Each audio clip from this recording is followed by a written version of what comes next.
When relationships end, it's messy.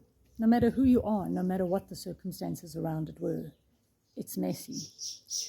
And anger is a very appropriate response because for a period of time, sometimes years, we've invested so much. We've invested our time, our resources, our heart and our soul, our emotions, our secret places and our sacredness into something that now no longer exists. There's nothing left to build on. It's been ripped down to the foundations, and it's extremely appropriate to respond in anger to such an event. In many circumstances, people respond with external anger. I'm angry at them, at what happened, the events and the people involved. And in certain instances, and I'm going to speak from the perspective of the feminine because clearly that's my experience. Of course, I'm sure this is true as well for men too.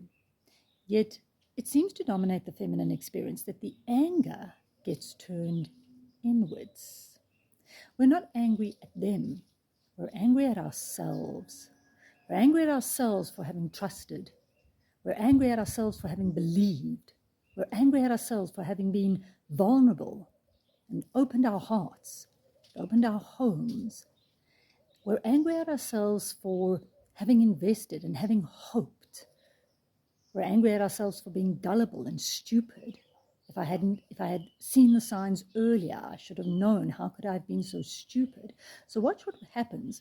We actually make ourselves stupid for having trusted, cared, being vulnerable, being open, being hopeful. So watch what's happening psychologically. We're making these very qualities that are the qualities that make relationships work and make the world work and make the world a better place. We're not making the circumstances, the situation, the story, or the person bad and wrong. We're making those emotional experiences bad and wrong and distrustful, which means that we really limit our capacity to enter into building another relationship, because it's not the person who's become wrong. It's simply the concept of trust and hope and vulnerability.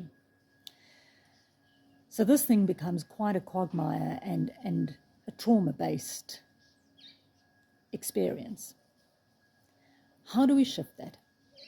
How do we not become ashamed and embarrassed and carry shame and guilt around the very emotions that are so beautiful and so necessary?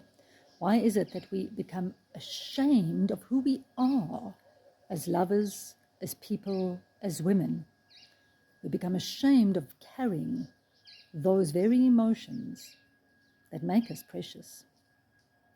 To dig further into this, go ahead and contact me. I'm Fiona at the Shekinah Wellness Center.